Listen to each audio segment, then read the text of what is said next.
Bien-aimés dans le Seigneur, bonjour. Bonjour. Immense est ma joie ce matin pour l'honneur et le privilège qui me sont donnés pour partager avec vous, par l'aide du Saint-Esprit, la parole de Dieu ce matin. Le passage principal de notre message de ce matin est tiré de l'Évangile selon Marc. L'Évangile selon Marc est le deuxième livre du Nouveau Testament et est aussi le deuxième des 4 évangiles. Dans ce livre, Marc, le serviteur de Pierre, met l'accent sur l'équipement ou encore la formation des disciples à travers les enseignements de Jésus qu'il présente comme celui qui est venu pour servir et pour donner. L'extrait du 10e chapitre de ce livre que nous venons de lire s'inscrit effectivement dans cette logique et fait suite à la leçon du dimanche dernier où Jésus répondait à Pierre par rapport à sa préoccupation sur ceux qui avaient tout quitté en disant: je vous le dis en vérité, il n'est personne ayant quitté à cause de moi et à cause de la bonne nouvelle sa maison, ou ses frères, ou ses sœurs, ou sa mère, ou son père, ou ses enfants, ou ses terres, ne reçoivent au centuple, présentement dans le siècle-ci, des enfants, des sœurs, des maisons, des pères, des mères et des terres avec des persécutions. Et dans le siècle à venir, la vie éternelle. Dans cette réponse de Jésus bien-aimé, nous comprenons clairement que, en plus de ce que nous avons quitté à cause du Seigneur et à cause de l'Évangile, nous recevrons au centuple tout ce que nous avons quitté, mais pas seulement ce que nous avons quitté, mais nous recevrons aussi au centuple un bonus, à savoir des persécutions. Je peux voir quelqu'un ici penser que les persécutions, on ne devrait pas s'en réjouir. Mais c'est à tort de penser ainsi, parce que les persécutions, au lieu de nous anéantir, nous brisent dans le but de mieux nous préparer pour le royaume des cieux.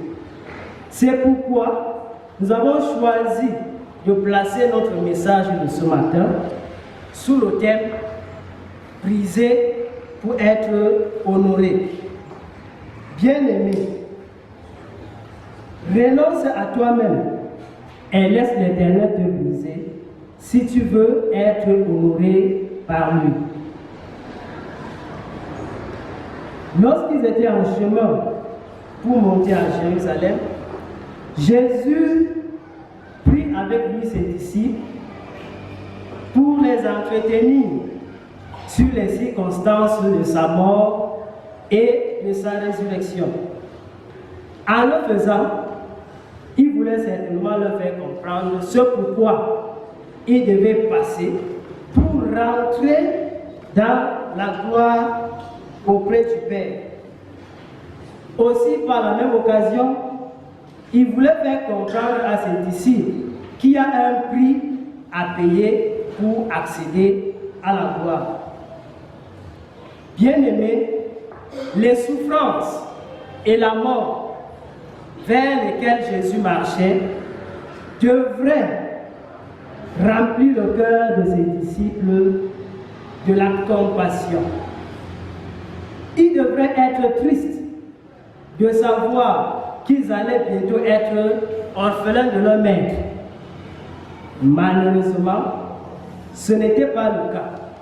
Surtout pour les 2 frères, Jacques et Jean, surnommés fils du tonnerre, qui étaient plutôt préoccupés par leur propre gloire, en désirant occuper des places de choix ou encore des places importantes auprès du Seigneur quand il sera dans sa gloire. Quel scandale, bien-aimé! Quel scandale de savoir que ceux-ci, malgré la leçon donnée par Jésus, malgré les souffrances que Jésus leur a annoncées, se préoccupent plutôt de leur gloire au lieu de compatir. Bien-aimés dans le Seigneur, c'est vrai qu'il y avait dans cette annonce à eux faite par Jésus un message qui pouvait réjouir leur cœur, à savoir que 3 jours après sa mort, il ressuscitera. Donc, ils pouvaient penser que leur statut d'orphelin n'allait durer que 3 jours. Mais est-ce que c'était une raison valable pour eux de ne pas compatir? Est-ce que c'était une raison valable de penser à leur propre gloire? Encore qu'ils confondaient la gloire dont Jésus parlait à une gloire terrestre. Jésus ne parlait pas d'une gloire terrestre. Bien-aimé. Même comme il n'avait aucune compassion pour le maître, n'aurait-il pas mieux fait de penser plutôt aux moyens ou encore aux conditions à remplir pour accéder à cette gloire qui les préoccupait tant? Était-il le moment pour eux de penser à des positions? La réponse est non. C'est pourquoi Jésus leur répond en disant: vous ne savez ce que vous demandez. Jésus, dans son humilité légendaire bien-aimé, au lieu de s'offusquer de ce comportement, s'est contenté à leur donner des réponses. Toutefois, il est repris en posant la question: pouvez-vous boire la coupe que je dois boire ou être baptisé du baptême dont je dois être baptisé? Bien-aimés, aveuglés par leur passion, par leur envie égoïste, il répondit par l'affirmative en disant: nous le pouvons. Avait-il vraiment compris la question?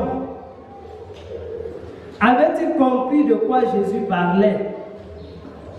Certainement pas. Il devait être loin d'imaginer que Jésus parlait de la coupe des souffrances et du baptême de la mort. Oui, bien-aimés, c'est de ça qu'il s'agissait. Jésus parlait des souffrances et de la mort. À la seule différence que le baptême de Jésus est celui de la mort propitiatoire et expiatoire réservée à lui seul. Bien-aimé, la mort de Jésus était à la fois propitiatoire et expiatoire, en ce sens que, par son sacrifice sur la croix, Jésus a apaisé la colère de Dieu et a en même temps effacé nos péchés. Bien-aimés, combien de personnes y a-t-il autour de nous qui ont des pensées du genre: si mon frère est en haut, alors je le suis aussi. Combien de personnes pensent que si telle ou telle personne avec qui ils sont en relation est élevée, eux aussi seront élevés? Car Jacques et Jean se sont comportés ainsi à cause de leur proximité avec Jésus. Et ils avaient donc pensé qu'à cause de cette proximité, ils pouvaient demander une faveur jusqu'au point de choisir où ils vont s'asseoir quand ils seront dans la gloire avec Jésus. mon frère, ma soeur, si de telles pensées t'as déjà traversé l'esprit, tu dois demander pardon à Dieu et tu dois renoncer à cela. Car ce matin, Jésus te demande de choisir le chemin du mérite. Choisir le chemin du mérite, bien-aimé, en acceptant la volonté de Dieu. Jésus te demande de boire la coupe et de recevoir le baptême qu'il faut pour accéder à la position que tu désires. Donc, ne brûle pas les étapes, bien-aimé. Dis-le à ton voisin, ne brûle pas les étapes. Ne brûle pas les étapes. En réponse à l'affirmation de Jacques et Jean, selon laquelle ils pouvaient boire la coupe de souffrance et recevoir le baptême de la mort, Jésus disait, il est vrai que vous boirez la coupe que je dois boire et que vous serez baptisés du baptême dont je dois être baptisé. Mais pour ce qui est d'être assis à ma droite ou à ma gauche, cela ne dépend pas de moi et ne sera donné qu'à ceux à qui cela est réservé. En effet, Jésus n'a pas dit qu'il était impossible à Jacques et Jean d'occuper les places qu'ils demandaient.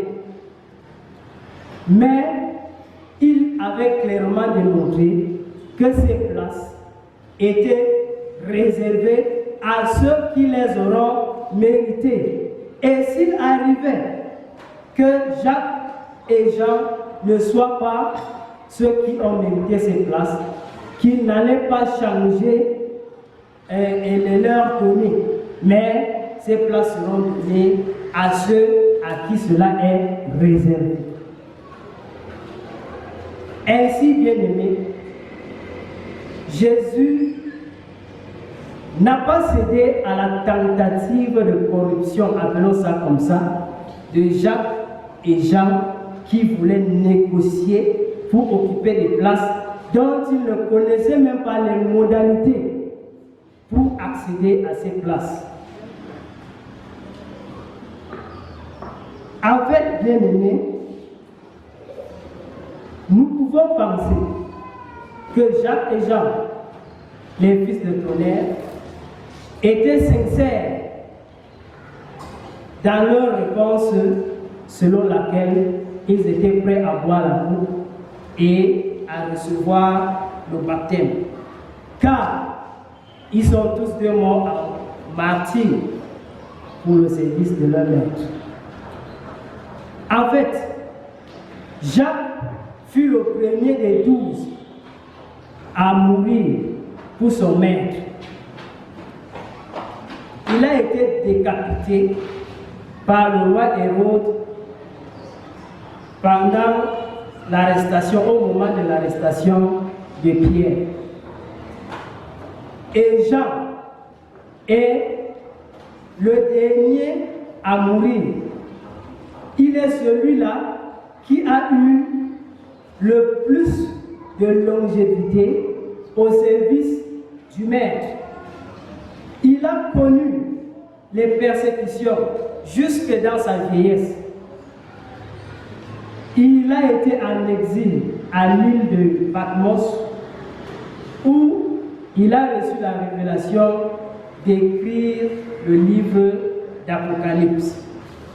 Nous sommes donc en droit de penser qu'ils ont vraiment occupé les deux places qu'ils ont demandées, car le premier est mort en martyr, décapité. Vous pouvez imaginer l'atrocité. Et le second est resté en vie jusqu'à la vieillesse, a subi les persécutions jusque dans sa vieillesse, a même été en exil avant de mourir lui aussi. Ceci dit, bien-aimés, quoi que nous demandons au Seigneur, si nous le demandons avec foi, alors nous le recevrons. Ils ont demandé avec foi. Ils ont cru à leur réponse. Et ils ont effectivement bu la coupe et ils ont reçu le baptême.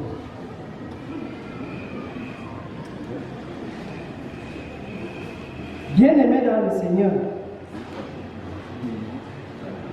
lorsque nous avons besoin de quelque chose, ne nous précipitons pas à demander, car nous ne connaissons pas ce que nous demandons, ce que Jésus a dit à Jacques et Jean.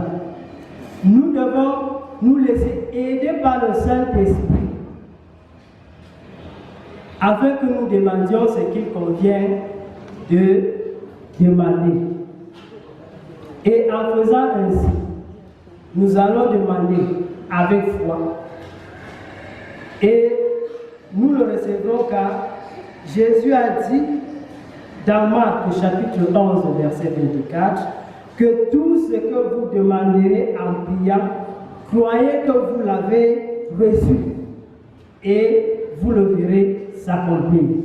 Donc pour que nous voyons nos réponses, pour que nous voyons nos prières exaucées, laissons-nous aider par le Saint-Esprit et demandons avec foi.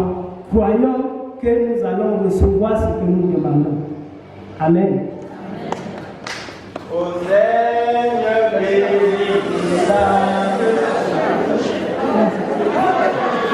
bien-aimés dans le Seigneur, à propos de Jésus, l'extrait du 53e chapitre du livre du prophète Ésaïe, qui est proposé dans notre calendrier, dit: il a plu à l'Éternel de le briser par les souffrances. Nous comprenons alors que les persécutions, au lieu d'anéantir le Seigneur, l'ont plutôt brisé. L'une des souffrances qui a brisé le Seigneur est son rejet par le peuple d'Israël.